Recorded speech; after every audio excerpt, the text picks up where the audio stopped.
اعوذ باللہ من الشیطان الرجیم بسم اللہ الرحمن الرحیم والذین یتوفون منکم ویذرون ازواجا یتربصن بانفسہن اربعۃ اشہر وعشرا فاذا بلغن اجلہن فلا جناح علیکم فیما فعلن فی انفسہن بالمعروف واللہ بما تعملون خبیر ولا جناح علیکم فیما عرضتم به من خطبۃ النساء او اکننتم فی انفسکم علم اللہ انکم ستذکرونہن ولکن لا تواعدوہن سرا الا ان تقولوا قولا معروفا ولا تعزموا عقدۃ النکاح حتی یبلغ الکتاب اجلہ وَاعْلَمُوا أَنَّ اللَّهَ يَعْلَمُ مَا فِي أَنفُسِكُمْ فَاحْذَرُوهُ وَاعْلَمُوا أَنَّ اللَّهَ غَفُورٌ حَلِيمٌ لا جناح علیکم ان طلقتم النساء ما لم تمسوهن او تفرضوا لهن فریضہ ومتعوهن على الموسع قدره وعلى المقتر قدره متاعا بالمعروف حقا علی المحسنین وَإِن طَلَّقْتُمُوهُنَّ مِن قَبْلِ أَن تَمَسُّوهُنَّ وَقَدْ فَرَضْتُمْ لَهُنَّ فَرِيضَةً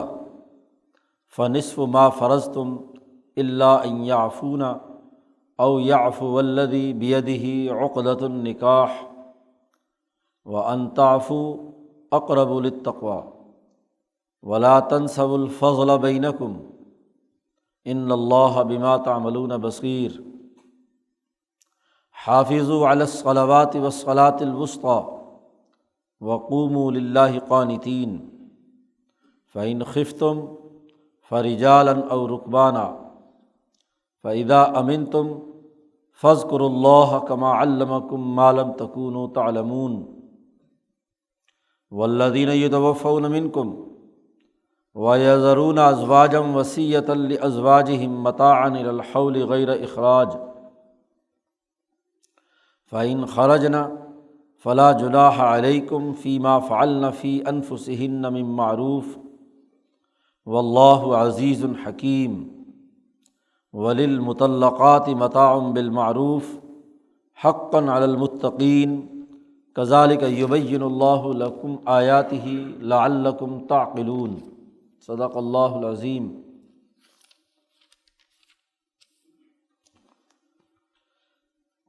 نکاح اور طلاق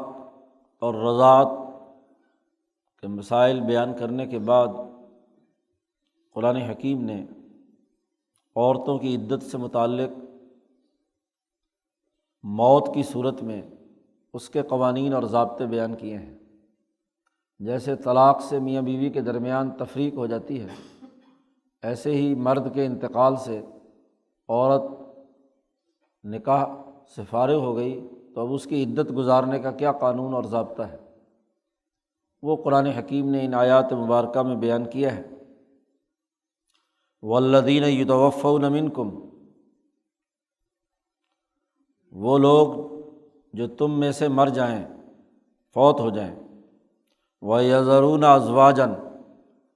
اور وہ بیویاں چھوڑ کر گئے، تو ان خواتین کے لیے ضروری ہے یتربصن بانفسہن اربعۃ اشہر وعشرا، کہ وہ عورتیں 4 مہینے 10 دن تک اپنے آپ کو روکے رکھیں، کسی دوسری جگہ نکاح نہیں کر سکتی۔ طلاق کی صورت میں پیچھے اس کی عدت بیان کی تھی کہ وہ 3 ماہواری کے ایام ہیں، 3 مہینے ماہواری کے ایام گزر جائیں تو وہ طلاق مؤثر ہو جائے گی اور عدت بھی فارغ ہو جائے گی۔ اور یہاں مدت انتقال کی صورت میں بیان کی گئی ہے، اس کے لیے 4 مہینے 10 دن کا تقرر کیا گیا ہے۔ فَإِذَا بَلَغْنَ أَجَلَهُنَّ، جب وہ اپنی مدت پوری کر چکے تو فَلَا جُنَاحَ عَلَيْكُمْ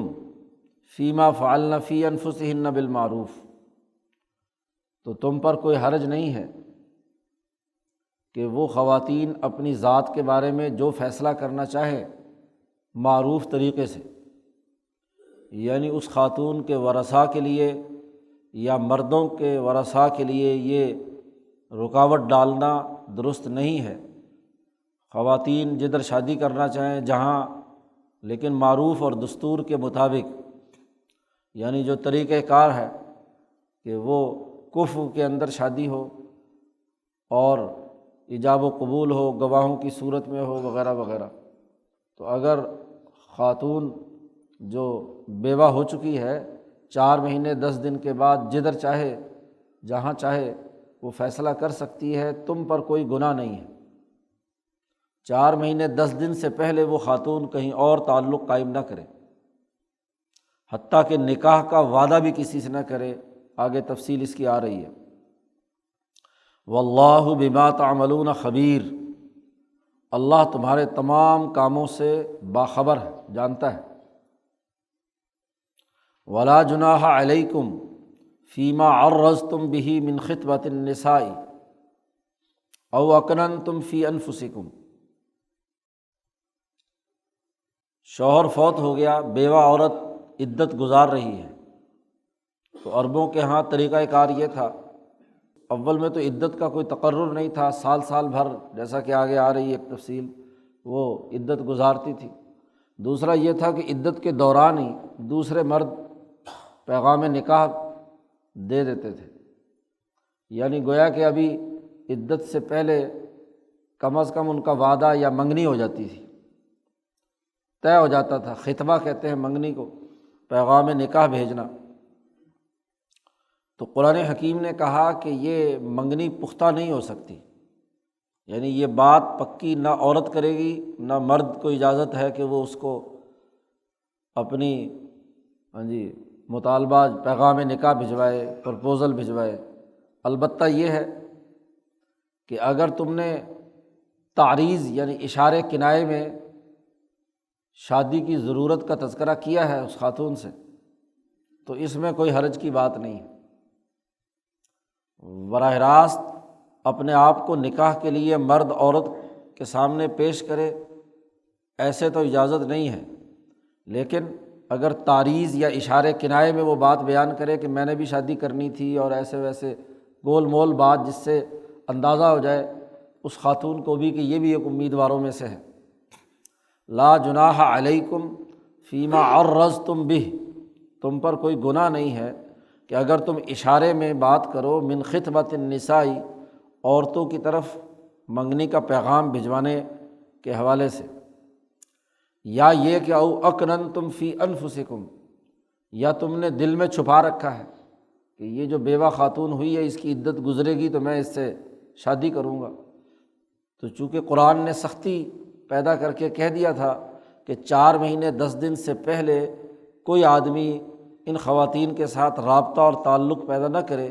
تو اس کے نتیجے میں بعض لوگوں کو یہ خیال ہوا کہ شاید دل میں خیال رکھنا بھی گناہ کی بات ہو، تو اللہ پاک نے کہا کہ دل میں اگر تم نے چھپا رکھا ہے تو یہ اس میں بھی کوئی گناہ کی بات نہیں ہے، اور اگر اس تک اشارے کنائے میں بات پہنچا دی جائے تو اس میں بھی کوئی حرج نہیں ہے۔ قرآن حکیم نے یہاں تک تفصیل اس کی بیان کی کہ علم اللہ انکم ستذکرونہن، اللہ کو خوب معلوم ہے کہ تم ان عورتوں کا ضرور ذکر کرو گے۔ آپس کی گفتگو میں کوئی شوہر فوت ہوا اور کوئی خاتون بیوہ ہوئی ہے تو عربوں کے ہاں تو بیوہ کو بیوہ کے طور پر رہنا اس کا مشکل ہوتا تھا، فوراً شادی اور دوسری جگہ پر تعلق اس کا نکاح ہو جاتا تھا۔ یہ بیوگان کا نکاح معیوب جو سمجھا جاتا ہے، یہ ہندوستان کی روایت، ہندوؤں کی روایت تھی کہ ایک عورت بیوہ ہو جاتی، اول میں تو اس عورت کو اس کے ساتھ ہی ستی ہونا ہے، اور اگر وہ بچ بھی گئی تو بیچاری سے شادی کوئی نہیں کرتا تھا بیوہ سمجھ کر۔ لیکن عربوں کے ہاں ایسا نہیں تھا، جیسے ہی کوئی خاتون بیوہ ہوئی فوراً بہت سارے امیدوار چاروں طرف منڈلانے لگتے تھے، اور بسا اوقات عدت بھی پوری نہیں ہوتی تھی اور وہ معاملہ نکاح کر لیتے تھے۔ تو قرآن حکیم نے اس پر پابندی لگائی کہ نہیں، 4 مہینے 10 دن کوئی بھی آدمی براہ راست نہ تو پیغام نکاح بھیجے اور نہ ہی ان کے ساتھ کسی قسم کا وعدہ کرے۔ عالم اللہ، اللہ جانتا ہے کہ تم ضرور ان عورتوں کا تذکرہ کرو گے، مردوں کی مجلس میں یہ بات ہوگی کہ فلاں عورت جو ہے وہ اس کا خامند فوت ہو گیا ہے تو اس سے شادی کرنی ہے، تو اس طرح کے تذکرے ضرور تم کرو گے، لیکن یہ بات طے شدہ ہے کہ لیکن لا تواعدوہن سرا، تم خفیہ طور پر وعدہ نہیں کرو گے ایک دوسرے سے، اس عورت کے جو اولیاء یا ورثاء ہیں ان سے یا اس عورت سے کوئی خفیہ معاہدات کی بات نہیں ہوگی۔ 4 مہینے 10 دن کے دورانیے میں تم ان سے کوئی سرن رازداری میں کوئی وعدے کرنا شروع کرو، اس کی اجازت نہیں ہے۔ ہاں الا ان تقولوا قولا معروفا، ہاں شریعت کے مطابق بات کہہ سکتے ہو، زیادہ سے زیادہ اشارے کنائے میں بات ہو سکتی ہے، لیکن براہ راست وعدہ وعید نہیں ہو سکتا، نہ عورت کے اولیاء کی طرف سے نہ خود عورت کی طرف سے۔ عربوں کے ہاں تو بیوہ خواتین بالخصوص وہ براہ راست اپنے معاملات خود طے کرتی تھیں، پیغام نکاح بھی براہ راست انہیں دیا جاتا تھا۔ وَلَا تَعْزِمُوا عُقْدَةَ النِّكَاحِ، قرآن نے اس کی مزید تفصیل بیان کرتے ہوئے کہا کہ پختہ ارادہ نکاح کا مت کرو، حتیٰ یبلغ الکتاب اجلہ، یہاں تک کہ جو 4 مہینے 10 دن کی پوری مدت ہے جو تحریر کر دی گئی ہے، تم پر لازم کر دی گئی ہے، وہ مکمل نہ ہو جائے۔ 4 مہینے 10 دن سے پہلے نہ تو معاہدہ نکاح کا عزم کرو، مردوں سے کہا جا رہا ہے، نہ ہی اس کا خفیہ طور پر کوئی وعدہ کرو، البتہ اشارے کنائے میں بات کی جا سکتی ہے، اور یا دل کے اندر رکھی ہوئی بات ہے تو ٹھیک ہے۔ وَاعْلَمُوا، جان لو کہ ان اللہ یعلم ما فی انفسکم، اللہ تعالیٰ خوب جانتا ہے جو تمہارے دلوں میں ہے، تم جو حرکت کرو گے وہ اللہ سے چھپی نہیں رہے گی، وہ اچھی طرح جانتا ہے۔ فاحذروہ، تو اللہ سے ڈرتے رہو، اللہ کی حکمرانی قائم ہے، اللہ سے ڈر کر جو اللہ نے حکم دیا ہے، جو واضح اور بنیادی بات کہہ دی گئی ہے، بس اس کی پاسداری کرو۔ اور وَاعْلَمُوا، اور یہ بھی جان لو کہ ان اللہ غفور حلیم، بے شک اللہ تعالیٰ معاف کرنے والا ہے، بہت ہی بردبار ہے۔ غلطی لغزش ہو گئی ہے، توبہ کرو گے تو اللہ تعالیٰ معاف کرنے والا بھی ہے، یا اس قانون کے نازل ہونے سے پہلے جن لوگوں نے ایسا کوئی کام کیا ہے تو اللہ تعالیٰ معاف کرنے والا ہے، بردبار ہے، کیونکہ قانون کا اس وقت تک نفاذ نہیں ہوا تھا۔ اصل بنیادی بات یہ ہے کہ اس خاتون کے پیٹ میں اگر پہلے خاوند سے کوئی بچہ موجود ہے تو اس کی جب تک مکمل طور پر پیٹ کی صفائی نہیں ہو جاتی، تاکہ نسب کے اندر اشتباہ پیدا نہ ہو، نسب کے اندر خرابی، اس کو بہت زیادہ سختی کے ساتھ روکا گیا ہے۔ خاندانی نظام میں اجتماعیت کے اندر جائز نسب کی حفاظت لازمی اور ضروری ہے، کیونکہ نسب اگر آپس میں مشکوک ہو گیا تو اس مرد کی یا اس عورت کی کوئی عزت سوسائٹی میں نہیں ہوتی۔ تو انسانی سوسائٹی میں عزتوں کو برقرار رکھنے کے لیے ثابت شدہ نسب کا ہونا ضروری ہے۔ دنیا کے ہر معزز معاشرے میں جن کا کوئی باپ نہیں ہوتا، جن کے نسب کا پتہ نہیں ہوتا، مشکوک آدمی ہوتا ہے، اس کو معاشرے میں کوئی عزت نہیں دی جاتی، لوگ اس کو حقارت کی نظر سے دیکھتے ہیں۔ تو نسب کی حفاظت کے لیے بڑا ضروری ہے کہ شوہر کے مرنے کے بعد 4 مہینے 10 دن تک انتظار کیا جائے گا۔ کم از کم کیا ہے، جن کو حیض آتا ہے ان کے لیے تو خاص طور پر، اور جن کے پیٹ میں حمل ہے یہاں ان کی عدت بھی وضع حمل ہے، یہ بات بھی طے شدہ ہے، کیونکہ آگے سورۃ الطلاق میں اس کی تفصیل مزید موجود ہے کہ جو لوگ اولاۃ الاحمال اجلہن ان یضعن حملہن، کہ جو حاملہ خواتین ہیں اور ان کے شوہر فوت ہو گئے تو ان کی عدت چاہے وہ 8 مہینے ہو، 9 مہینے ہو، 5 مہینے ہو، 6 مہینے ہو، یا اگلے ہی دن اس کا بچہ پیدا ہو گیا شوہر کے مرنے کے بعد، تو اب اس کی عدت پوری ہو گئی۔ اب اس کے لیے 4 مہینے 10 دن کا قانون اور ضابطہ نہیں ہے، مقصد تو عورت کے پیٹ کا پاک ہونا ہے، صاف ہونا ہے، اگلے دوسرے خاوند سے تعلق قائم کرنے کے لیے۔ اس لیے اس قانون کو پیش نظر رکھنا ضروری ہے کہ نسب کی حفاظت پیش نظر رہے۔ اور اگر خفیہ طور پر کوئی پیغام نکاح یا ہوا تو اس کا مطلب یہ کہ یا کوئی نکاح کر لیا یا خفیہ طور پر جا کر پیغام نکاح دے کر بات چیت پکی کر لی، تو منگنی بھی انسانوں کے باہمی ملنے کا ذریعہ بن جاتی ہے، اگرچہ ناجائز اور حرام ہے، لیکن خطرہ ہے کہ نسب کے اندر اشتباہ پیدا نہ ہو جائے، اس کا اس گھر میں آنا جانا شروع ہوگا تو شیطان کسی بھی وقت گمراہ کر کے غلط راستے پر ڈال سکتا ہے۔ اس لیے پوری سختی کے ساتھ پابندی لگا دی کہ اگر تو وہ حمل نہیں ہے تو 4 مہینے 10 دن کی وہ عدت پوری کریں گی، اور اگر وضع حمل ہو گیا ہے تو پھر کیا ہے، ٹھیک ہے، عدت پوری ہو گئی۔ تو یہ نسب کی حفاظت اور سوسائٹی کے نظام کو درست رکھنے کے لیے یہ قانون اور ضابطہ بیان کیا، اور بڑی تفصیل کے ساتھ قرآن حکیم نے اس کے تمام پہلوؤں کا احاطہ کر کے یہ قانون بیان کیا ہے۔ ایک اور صورت جس کو قرآن حکیم نے آگے بیان کیا ہے طلاق کی، ایک تو وہ خواتین ہیں جن سے شادی نکاح ہوا، رخصتی ہوئی، تعلق قائم ہوا، اور اس کے بعد ان کے لیے کیا ہے، طلاق کا کیا ضابطہ اور قانون ہے، وہ پیچھے بیان ہو چکا ہے۔ اب یہاں سے اگلا قانون اور ضابطہ بیان کر رہے ہیں کہ لا جناح علیکم ان طلقتم النساء ما لم تمسوهن او تفرضوا لهن فریضہ۔ نکاح ہو گیا لیکن ابھی رخصتی نہیں ہوئی، مرد اور عورت کا تنہائی کے اندر کوئی بھی مل بیٹھنے کا موقع نہیں ملا، رخصتی نہیں ہوئی، اور اسی طریقے سے یا ایک اور شکل ہے کہ نکاح ہوا اور کوئی مہر بھی مقرر نہیں ہوا، بغیر مہر کے بھی نکاح ہو گیا، ایسی صورت میں نکاح تو بہرحال نکاح تو ہو جائے گا، لیکن مہر مثل اسے کہتے ہیں کہ اس خاتون کے خاندان میں جتنی خواتین کے جو مہر باندھے گئے تھے وہی اس کے ہم مثل مہر اس کا ہر حال میں ہوگا۔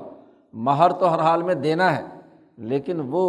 اگر آپ نے اپنے دونوں نے کوئی معاہدے کے وقت اس کی مقدار متعین نہیں کی تو اس کی مقدار عرف کے مطابق اس خاندان کی عورتوں کے جو مہر باندھے جاتے رہے ہیں اس کے مطابق مہر مثل اسے کہتے ہیں، وہ دینا ہوگا۔ تو اب ایسی صورت ہے کہ ایک خاتون سے نکاح ہوا لیکن ابھی رخصتی نہیں ہوئی، لم تمسوہن، کوئی تعلق قائم نہیں کیا، او تفرضوا لہن فریضہ، یا ان کے لیے مقرر کیا ہے کچھ مہر، اور آگے آ رہا ہے مہر نہیں بھی مقرر کیا، تو دونوں کے الگ الگ قوانین اور ضابطے ہیں۔ مقرر نہیں کیا ان کے لیے کوئی مہر، تو اب ایسی عورتوں کو اگر طلاق دے دی ہے تو اب اس کی شکل کیا ہوگی؟ پہلی بات تو یہ ہے کہ ایسی خواتین کا چونکہ عورت مرد کے ساتھ تعلق ہی قائم نہیں ہوا تو عدت تو کوئی نہیں ہے، چونکہ نسب کی حفاظت اصل مقصود ہے، تو جب دونوں کے درمیان ملاپ ہی نہیں ہوا تو یہ کیسے ہو سکتا ہے کہ کوئی بچہ وغیرہ اس کے پیٹ میں ہو؟ تو اس لیے عدت کا معاملہ ختم ہو گیا۔ البتہ چونکہ نکاح ہوا تھا تو نکاح کا بھی ایک اعزاز ہے، ایک اکرام ہے، اور نکاح کسی وجہ سے اختلاف ہو گیا، کوئی مسئلے پیدا ہو گئے اور طلاق ہو گئی تو اب مردوں پر لازمی ہے کہ ان عورتوں پر کچھ خرچ کرو۔ اس وقت کوئی کپڑے جوڑا یا کوئی پیسے ویسے ضرور، اگرچہ مہر بھی مقرر نہیں ہوا، اس کے باوجود اس نکاح کے اعزاز میں، نکاح ایک سماجی معاہدہ ہے، شریعت کا حکم ہے، کیا ہے، تو اب اس معاہدے کو آپ توڑ رہے ہیں تو توڑتے وقت اس عورت کو جاتے ہوئے اس کو کچھ کپڑے، کچھ پیسے، کچھ خرچہ پانی دو، متعوہن، ان کو کچھ خرچ دو۔ کتنا دیا جائے اس کے بارے میں بھی قرآن نے وضاحت کر دی کہ علی الموسع قدرہ، جس کے اندر مال کی وسعت ہے، مالدار آدمی ہے، اس کو اپنی حیثیت کے مطابق اس کو خرچہ پانی دینا ہے۔ وعلی المقتر قدرہ، اور جو کم پیسے والا ہے، جس کی معیشت تنگ ہے، تھوڑے پیسے وہ کماتا ہے، تو اس کے مطابق اس کو اس کا خرچہ پانی دینا ہے۔ یہ نہیں کہ کوئی ایک ضابطہ اور قاعدہ بنا دیا جائے کہ ہر حال میں دینا ہے، چاہے بیچارہ خود کو کھانے پینے کو ملے نہ، لیکن ایسی صورت میں اس عورت کو بھی دے۔ تو کہا گیا ہے مقتر، جس کے پاس معیشت کی تنگی ہے، پیسے کم ہیں، تو اس کے مطابق وہ دے گا، مقدار اس کے مطابق ہوگی، اور جو موسع ہے، جس کے پاس وسعت ہے، فراخی اللہ تعالیٰ نے دے رکھی ہے، تو وہ اس کے مطابق اس کا کوئی اعزاز و اکرام کے طور پر کوئی جوڑا بنوا دے، کوئی اس کے اور چیزیں کھانے پینے کی دینا چاہتا ہے تو دے۔ متاعا بالمعروف، قاعدہ جو عرف میں ہے اس کے مطابق اس کا خرچہ ہے، یہ خرچہ آپ کو دینا ہے۔ حقاً علی المحسنین،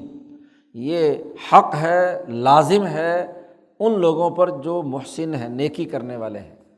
احسان کی صفت کے حاملین ہیں، ان پر یہ لازم ہے۔ یہ کوئی فرض واجب تو نہیں ہے،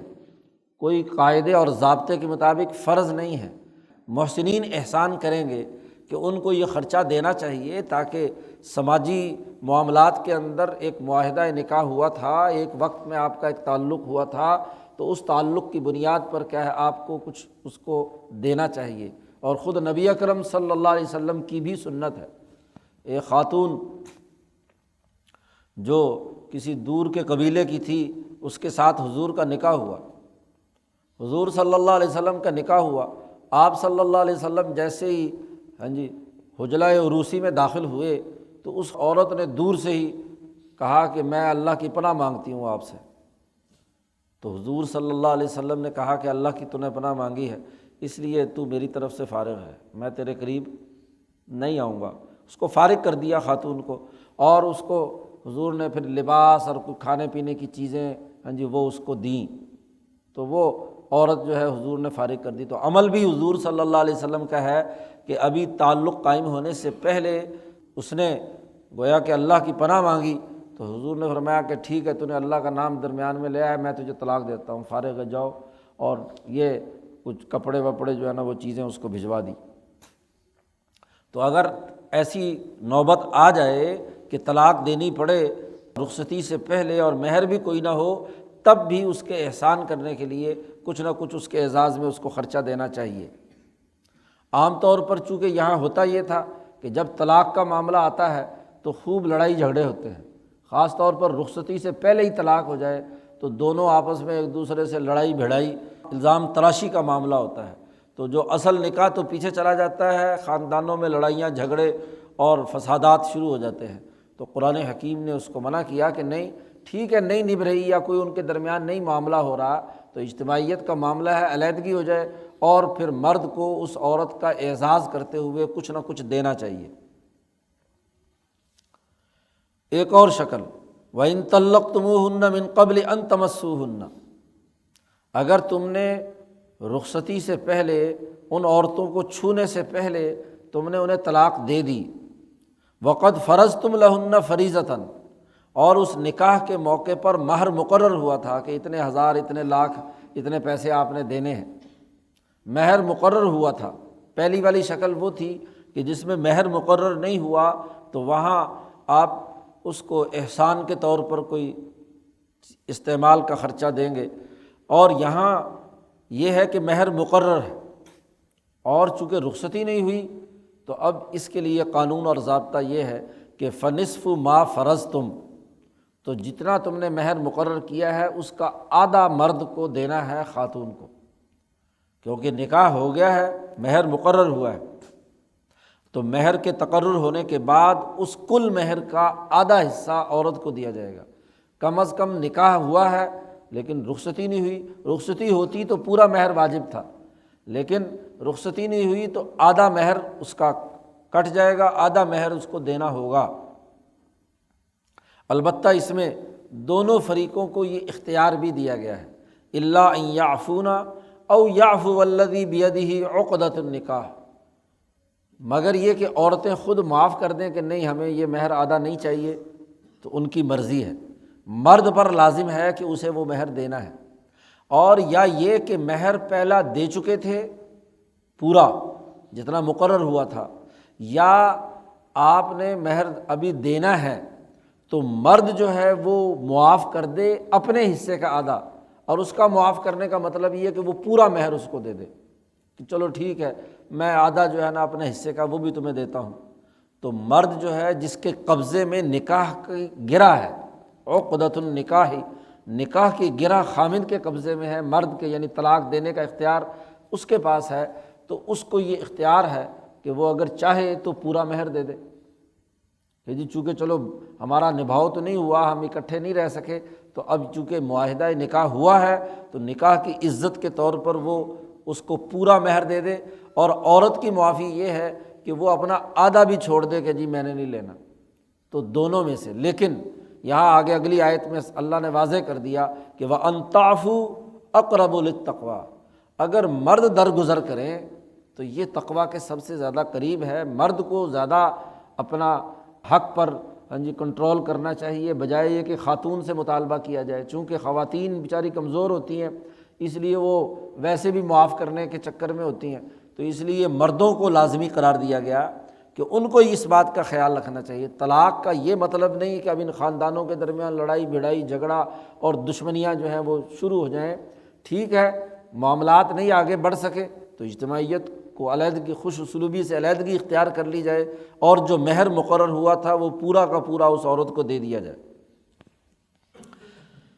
اب اللہ پاک نے پہلے بات تو یہ کہی کہ مرد جو ہے وہ پورا پورا دے دے، اور اگلی میں پھر وَأَن تَعْفُوا أَقْرَبُ لِلتَّقْوَىٰ، اور تیسری ایک اور تائید پھر مرد کو بیان کی کہ وَلَا تَنْسَوُا الْفَضْلَ بَيْنَكُمْ، دوسرے انسانوں پر احسان کرنا مت بھولو۔ تمہیں تو احسان کرنا ہے، فضیلت اسی بات میں ہے کہ تم مردوں کو خاص طور پر کہا جا رہا ہے کہ لوگوں پر احسان کرو۔ ادھر ادھر بھی تو کیا ہے، پیسے ویسے تقسیم کرتے ہو، لیکن جس خاتون سے کوئی ایک رشتہ ایک موقع پر ہوا اور آگے معاملہ نہیں چلا تو اس کا اعزاز تو یہ کہ پورا کا پورا مہر جتنا مقرر ہوا ہے وہ اس کو دے دو۔ وہاں لڑائی جھگڑے کی بنیاد پر بلکہ عورت کے مال پر بھی قبضہ کرنے کی کوشش کرتے ہیں، ان کے گھر سے بھی کچھ آیا ہوا ہو تو اس کو بھی روک لیتے ہیں، اپنا مہر تو کیا دینا تھا۔ قرآن حکیم کہتا ہے ان اللہ بما تعملون بصیر، بے شک جو کچھ تم عمل کرتے ہو اللہ تعالیٰ خوب جانتا ہے۔ معلوم ہے کہ تم نے معاف کیا ہے یا تم نے کسی طریقے سے دباؤ ڈلوا کر عورت سے معاف کروایا ہے، تو جو تم عمل کر رہے ہو اللہ تعالیٰ نگرانی کرتا ہے، اس لیے اس معاملے میں کوتاہی مت کرو۔ جو مہر مقرر ہوا ہے اس کا نصف تو ہر حال میں دینا ہے، پورا دے دو تو زیادہ اچھی بات اور بہتر ہے۔ تو طلاق سے متعلق جتنے بھی ممکنہ پہلو تھے وہ قرآن حکیم بیان کر رہا ہے۔ یہ تمام قوانین بیان کرنے کے بعد درمیان میں ایک اور قانون آ گیا نماز سے متعلق، اور یہ دراصل اس مقصد کے لیے ہے کہ جیسے نماز جیسی عبادت اس کی حفاظت کرنا لازمی اور ضروری ہے، ایسے ہی یہ خاندانی جو قوانین اور ضابطے بیان کیے گئے ہیں ان کی حفاظت بھی کرنا لازمی اور ضروری ہے۔ عام طور پر یہ سمجھا جاتا ہے کہ جو اللہ کا حق ہے نماز روزہ، اس کی تو ہر حال میں پابندی ہونی چاہیے، اور جو انسانوں کے حقوق سے متعلق ہے اور خاص طور پر بیوی اور بچوں اور رضاعت سے متعلق جو مسائل ہیں، تو بیوی کو چونکہ حیثیت کوئی نہیں دی جاتی تو اس کا کوئی حق نہیں سمجھا جاتا، تو وہ اس کو کہتے کوئی نہیں، ہو گیا نہیں تو نہیں صحیح۔ تو اس لیے قرآن حکیم درمیان میں نماز کی پابندی کا حکم لا کر دراصل اس بات کو واضح کرنا چاہتا ہے کہ بالکل اسی طریقے سے کیا ہے، یہ جو خاندانی اور پیچھے ہم نے احکامات بیان کیے ہیں یہ لازمی اور ضروری ہیں۔ جیسے نماز کے ذریعے سے صفت احسان پیدا ہوتی ہے، اللہ کے ذکر کی بنیاد اور احسان کی صفت کی بنیاد نماز ہے، ایسے ہی یاد رکھو انسانی سوسائٹی میں تمام معاشرے کی حکومت کا عدل و انصاف کا جو تعلیم کی بنیادی اساس ہے وہ یہ خاندانی تعلیمات ہیں جو ہم نے پیچھے بیان کی ہیں، نکاح اور طلاق سے متعلق قوانین اور ضابطے ہیں۔ تو جیسے اخبات کی بنیاد نماز ہے، ایسے ہی عدل کی بنیاد یہ خاندانی نظام ہے، اس کی بھی اسی طرح حفاظت کرنا لازمی اور ضروری ہے جیسے نماز کی حفاظت ہے۔ تو قرآن حکیم نے اس کو بطور اشارے کے بیان کرنے کے لیے درمیان میں یہ ایک آیت لے آئے، حافظوا علی الصلوات والصلاۃ الوسطیٰ، حفاظت کرو تمام نمازوں کی، پانچوں نمازوں کی حفاظت کرو، اپنے وقت پر نماز پڑھو۔ ہاں جی، الصلاۃ لوقتہا، نماز اپنے وقت میں ہی پڑھی جانی ہے، تو ان اوقات میں ان کو پڑھنے کی پوری کوشش کرو، حفاظت کرو۔ بالخصوص والصلاۃ الوسطیٰ، درمیان والی جو نماز ہے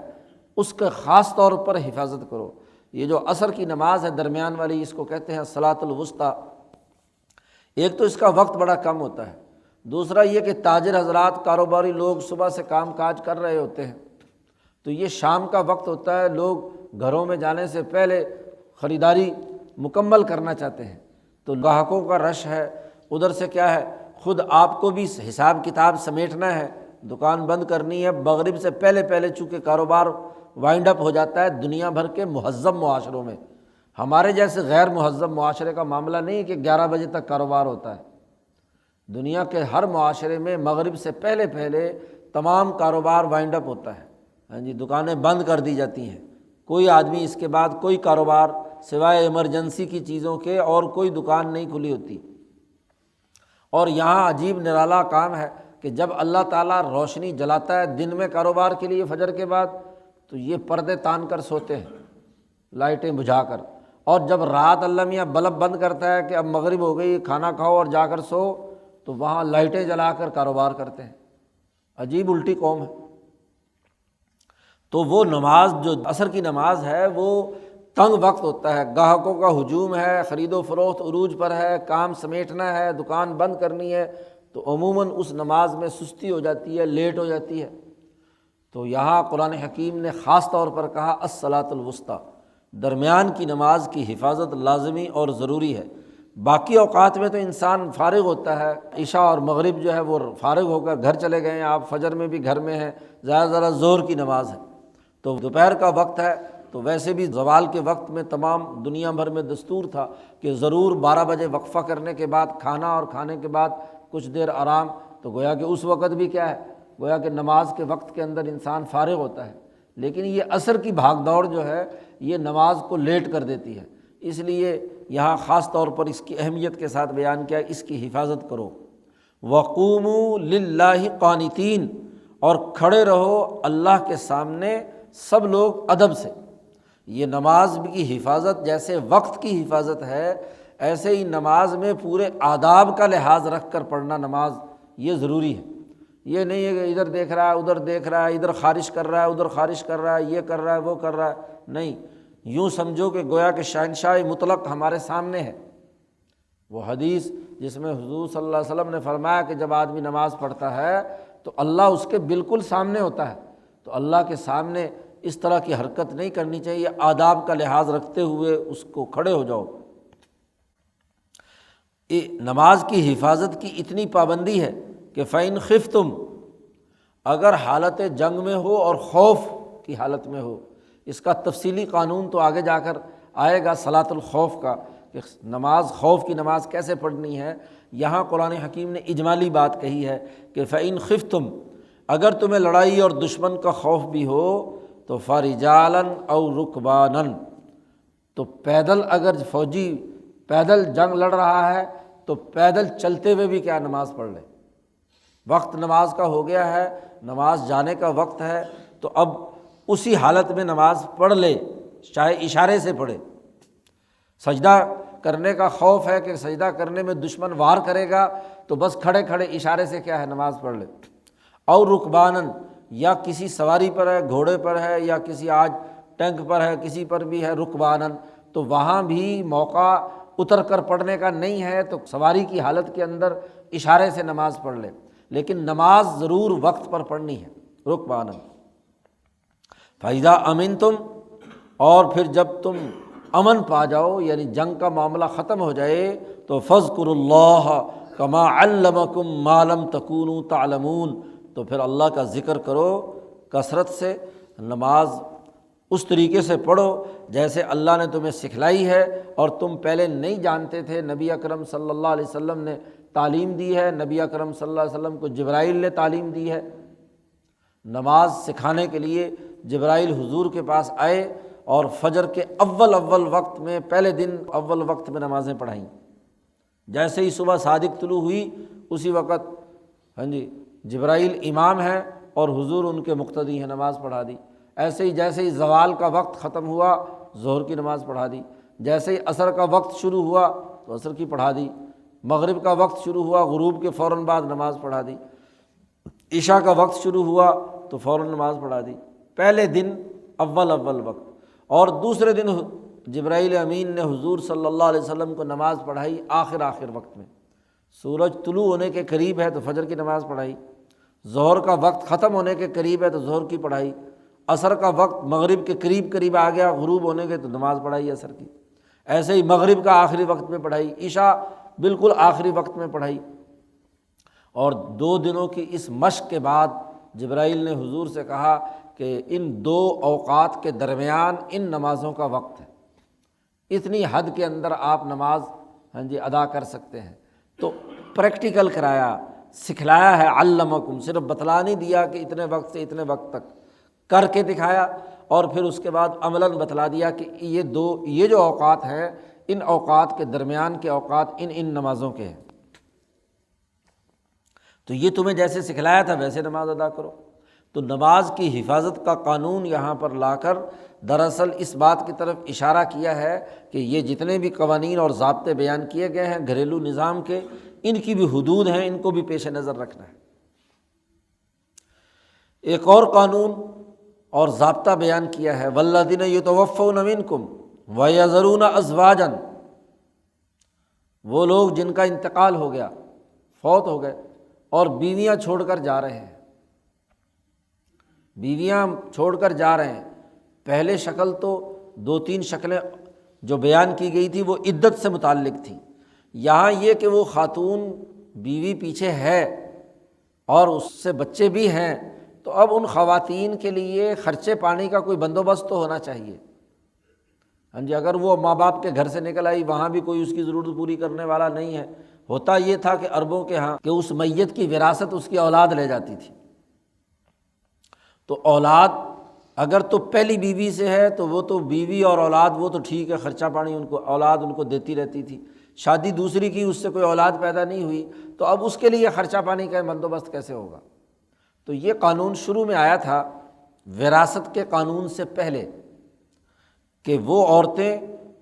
جن کے خامد فوت ہوئے اور وہ رہ گئیں تو وصیۃ لازواجہم متاعا الی الحول غیر اخراج، تو کم از کم 1 سال کے لیے شوہر وصیت کر کے جائے کہ اس میری بیوی کو گھر سے نہیں نکالنا اور اس کا خرچہ پانی دینا ہے، اپنے ورثاء کے نام تحریر اور وصیت لکھ کر جائے کہ یہ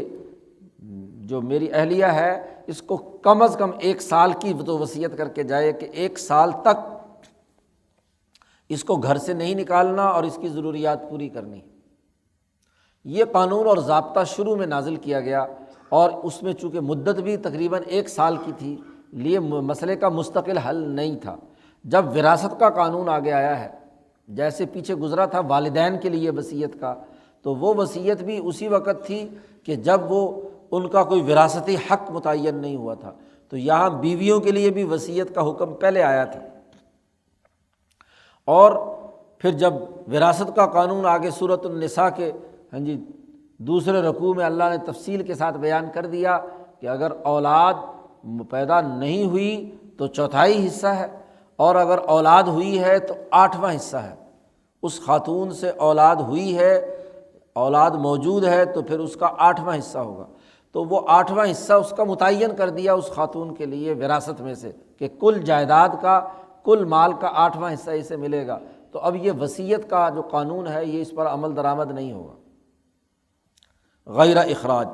فَإِنْ خَرَجْنَا فَلَا جُنَاحَ عَلَيْكُمْ فِي مَا فَعَلْنَ فِي أَنفُسِهِنَّ مِن مَّعْرُوف، اس مرد کے ورثاء کو یہ اجازت نہیں ہے کہ اپنی اس جو مرنے والے کی بیوی ہے اس کو اس کے گھر سے نکالیں، لیکن اگر وہ خود چلی جائے، اگر فَإِنْ خَرَجْنَا،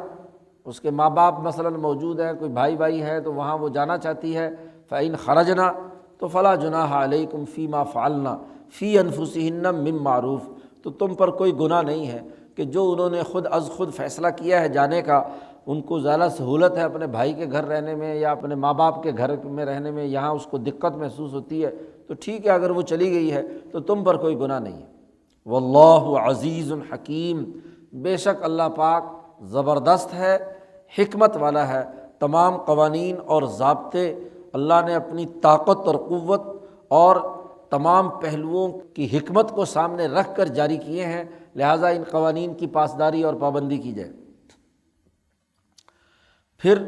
پہلے مطلقات کے سلسلے میں ایک قانون اور ضابطہ بیان کیا گیا تھا کہ ان کو کچھ نہ کچھ کپڑے اور خرچہ پانی ضرور دو، تو یہاں تمام مطلقات کے بارے میں عمومی اور ضابطہ قانون بیان کر دیا کہ وَلِلْمُطَلَّقَاتِ مَتَاعٌ بِالْمَعْرُوف حَقًّا عَلَى الْمُتَّقِينَ، جن عورتوں کو طلاق دے دی گئی ہو ان کے خرچ کے لیے کچھ نہ کچھ پیسے دینے چاہیے، معروف طریقے سے، جتنی آدمی میں وسعت ہے ضرور دینی چاہیے۔ حقاً علی المتقین، یہ پرہیزگاروں پر بہت لازم ہے کہ وہ ان خواتین کا اعزاز و اکرام کریں۔ طلاق ہونے کا یہ مطلب نہیں کہ لڑائی جھگڑا اور اس کی دشمنی میں اس کی جو حقوق ہے انہیں بھی پامال کر دیں، ورنہ ہوتا یہی ہے کہ طلاق ہوئی، لڑائی جھگڑے شروع ہوئے، الزام تراشی شروع ہو گئی، اوٹ پٹانگ ادھر ادھر کے بددیانتی کا ارتکاب شروع ہو گیا۔ قرآن نے کہا کہ نہیں، جو متقین ہیں، پیچھے کہا تھا محسنین ہیں، جن میں صفت احسان ہے، نیکی پائی جاتی ہے، ان کے اوپر حق اور لازم ہے، اور یہاں کہا جو متقین ہیں۔ تو مسلمان تمام کے تمام تقویٰ کے حصول کے لیے تو کام کر رہے ہیں، تو یہ بڑی تقویٰ کی بات ہے کہ وہ عورت اگر گھر میں نہیں بھی بسی تو اس کو جاتے ہوئے اس کا کچھ خرچہ پانی مقرر کر دینا چاہیے، اس کو دینا چاہیے۔ اور یہاں بھی کوئی یہ فرض اور واجب نہیں ہے، لیکن ترغیب دلائی گئی ہے، حق کا لفظ استعمال کیا ہے، لازمی کی بات بیان کی ہے، تاکہ آدمی خوش دلی کے ساتھ، کیونکہ کوئی جبر سے کوئی کام کرایا جائے تو وہ مزید نفرت کو پیدا کرتا ہے، تو اس لیے یہ ترغیب دی گئی ہے کہ اپنے تقویٰ کے حصول کے لیے، اپنے آپ صفت احسان حاصل کرنے کے لیے یہ سلوک اس کے ساتھ کرو کہ اس خاتون کو کچھ نہ کچھ کیا ہے، دو، متاع کہتے ہیں استعمال کی چیزیں، خرچ کی چیزیں۔ کذالک یبین اللہ لکم، اللہ تعالیٰ تمہارے سامنے اپنی آیات کو بیان کرتا ہے تفصیل کے ساتھ، لعلکم تعقلون، تاکہ تم عقل مند بن جاؤ۔ عقل و شعور پیدا کرنے کے لیے اللہ یہ تمام تفصیلات اور آیات اور احکامات بیان کر رہا ہے۔ یہ 5 رکوع ہیں جن میں نکاح، طلاق اور وفات کی عدت اور رضاعت، یعنی خاندانی نظام سے متعلق جو امور تھے ان کو قرآن حکیم نے بڑی تفصیل کے ساتھ بیان کیا ہے۔ اجتماعیت متوسطہ کا دائرہ یہاں مکمل ہو جاتا ہے۔ وہاں سے جو پیچھے فاذکرونی اذکرکم سے جو معاملات شروع ہوئے تھے، قوانین اور ضابطے بیان کیے گئے تھے کہ پہلے ذاتی تبدیلی کے لیے ذکر، شکر، صبر، نماز، اور اس کے بعد رزق حلال کمانے کے معاملات سے لے کر رزق حلال کمانے، شراب اور مردار سے بچنے، قصاص کے قوانین کے نافذ ہونے، نیکیوں پر عمل درآمد ہونے، روزے کا حکم، اسی طریقے سے کیا ہے جہاد کا، حج کے ضابطے اور قاعدے، اور اس سے آگے بڑھ کر پھر نکاح طلاق سے متعلق، جہاد سے متعلق قوانین اور ضابطے یہ تفصیل کے ساتھ بیان کیے کہ ایک اجتماعیت متوسطہ یعنی ارتفاق ثانی کی سطح کی جو اجتماعیتیں ہیں وہ تشکیل پذیر ہوں اور متوسط درجے کی ہوں، نہ ہی تو بہت زیادہ عیاشی اور تعیش میں مبتلا ہوں اور نہ ہی بالکل بھوکے ننگے ہوں، درمیانے درجے میں لوگوں کی ضروریات ان قوانین پر عمل کرنے کی صورت میں ہو سکتے ہیں۔ تو یہ عقل کی بات اور شعور کی بات اللہ تعالیٰ نے تمہیں بیان کی ہے، واضح کی ہے۔ یہ جتنے بھی آج طلاق سے متعلق قوانین یا پیغام نکاح سے متعلق جو بنیادی امور بیان کیے گئے ہیں، تو یہ بھی اسی تناظر میں مولانا سندھی نے ان سے بہت سے اجتماعی اور سیاسی مسائل جو ہیں وہ اخذ کیے ہیں۔ پیغام نکاح یا عورت کے تعلق کے منقطع ہونے کی جو شکلیں ہیں ان میں جیسے کوئی خفیہ معاہدہ نہیں کیا جا سکتا، جو کام کرنا ہو سیاسیات کے اندر وہ کھلا اور واضح اور دو ٹوک ہونا چاہیے، اس میں خفیہ طور پر کام کر کے کوئی رازداری کی بنیاد پر کام کرنا یہ درست نہیں ہے۔ سیاسی کام ہے جو اجتماعیت کے مفاد کا ہے تو اس اجتماعیت کے مفاد کو اجتماعی تقاضوں کے تناظر میں معروف طریقے سے کرنا چاہیے۔ مولانا سندھی کہتے ہیں کہ جیسے اس معاہدہ نکاح میں سربراہ جو ہے وہ مرد ہے، ایسے ہی کسی ریاست کا جو سربراہ ہے یا حکمران اور عوام کے درمیان جو معاہدہ ہوا ہے اس معاہدے کی بنیاد اجتماعی تقاضوں کو پورا کرنا ہے، اور جیسے یہاں مردوں پر بہت ساری ذمہ داریاں عائد کی گئی ہیں کہ وہ لوگوں کے حقوق ادا کریں، ان کے اوپر احسان کریں، ان کے خرچ اخراجات کو یقینی بنائیں، تو ان تمام چیزوں کو پیش نظر رکھنا ایک اجتماعی نظام کے لیے ضروری اور ناگزیر ہے۔ تو یہاں تک قرآن حکیم نے اجتماعیت متوسطہ کے جو بنیادی ضابطے اور قاعدے تھے وہ بیان کیے ہیں۔ اس سے آگے بڑھ کر قومی سطح کا ایک نظام وجود میں آتا ہے جہاں حکومت بنتی ہے،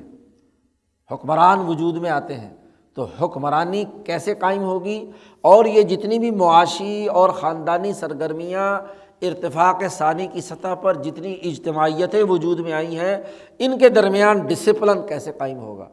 اتھارٹی کیسے قائم ہوگی، اس کی تفصیلات قرآن حکیم نے اگلے رکوع سے شروع کی ہیں، اور آگے 2 رکوعوں میں کم از کم قرآن حکیم نے گزشتہ انبیاء کی تاریخ کے تناظر میں اصول مملکت اور قومی حکومتوں کے قیام کا جو اصول اور ضابطے ہیں، قاعدے ہیں، وہ قرآن حکیم نے اگلے رکوع سے بیان کیے ہیں۔ اللہ تعالیٰ قرآن حکیم کو سمجھنے اور عمل کرنے کی توفیق عطا فرمائے۔